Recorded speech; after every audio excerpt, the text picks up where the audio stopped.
আমি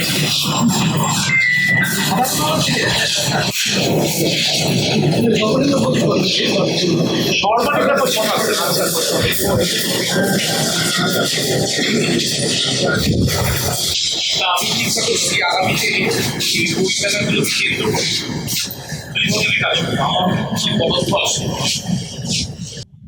ভালো লাগছে এই কারণে দীর্ঘদিন পর আমার কাছে মনে হচ্ছে যশোর ইনস্টিটিউটের কার্যক্রমে নতুন গতির সঞ্চার আমরা দেখতে পাচ্ছি। আমি গতকাল একটি কথা শুনলাম যে মাননীয় প্রধানমন্ত্রী জনাব তারেক রহমান সাম্প্রতিককালে এই যশোর ইনস্টিটিউটে পদার্পণ করবার পরেই মনে হচ্ছে আবারও এই ইনস্টিটিউটে একটা নতুন গতির সঞ্চার এসেছে এবং যশোর ইনস্টিটিউটের নতুন পরিচালনা পর্ষদও কিন্তু মাননীয় প্রধানমন্ত্রী তারেক রহমান পদার্পণ করবার সম্ভবত আগের দিনই নির্বাচিত হলেন। এই যে দুটি ঘটনা পরপর ঘটলো, তারপরেই আমরা এখানে দেখলাম যে নতুন প্রাণের সঞ্চার ঘটল। এই স্কুলে আসলে আমি আমার প্রথম প্রান্তিক স্কুল, এখানে আমার জীবনের পড়ালেখা শুরু। যশোর ইনস্টিটিউটের সাথে সম্পৃক্ত ছিল না যশোর শহরের এমন কোনো পরিবার আসলে ছিল না, শিক্ষিত পরিবার। বাচ্চারা যেমন পড়তে আসতো, মধ্যবিত্ত পরিবারের আমি বলবো পুরুষরা না হলে অন্তত নারী সদস্যরা প্রতি সপ্তাহে অন্তত একটি করে বই কিন্তু নিয়ে যেতেন। এটি একটু প্রয়োজন আমি মনে করি। সকলের ডিজিটাল ডিভাইস নির্ভর হয়ে গেছে, তাতে অনেক ধরনের সামাজিক অস্থিরতা তৈরি হয়েছে। আবারও আমাদেরকে বইয়ে ফিরে যেতে হবে।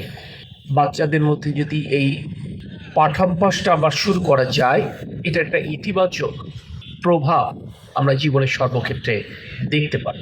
এখানে যশোর ইনস্টিটিউটের একটা গুরুত্বপূর্ণ ভূমিকা পালন করবার সুযোগ রয়েছে, কারণ তাদের একটা রিচ কানেকশন রয়েছে।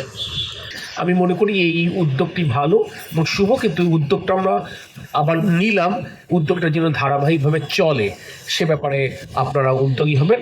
ইতিমধ্যে প্রধানমন্ত্রী সফরের পরে সংস্কৃতি মন্ত্রী এখানে ঘুরে গেছেন এবং প্রাথমিকভাবে যশোর ইনস্টিটিউটকে কিন্তু 50 লক্ষ টাকা বরাদ্দ করে গেছেন এবং যশোর ইনস্টিটিউটের সংস্কারের জন্য, অর্থাৎ তসবির মহল সিনেমা হল বলে আমরা যেটাকে চিনি, বীর সরকার মেমোরিয়াল ঘূর্ণয়মান মঞ্চ, সেটি সংস্কারের জন্য যা কিছু করা প্রয়োজন আমরা ইনশাল্লাহ করব।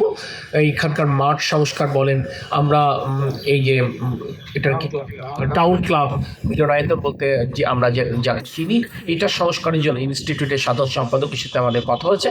আমরা আশা করি এই পরিষদ থাকাকালীন সময়ে আমরা সকলে ইনস্টিটিউটে একটা বড় ধরনের পরিবর্তন আমরা প্রত্যক্ষ করবো ইনশাল্লাহ। সকলে ভালো থাকবেন। আল্লাহ হাফেজ। বাংলাদেশ।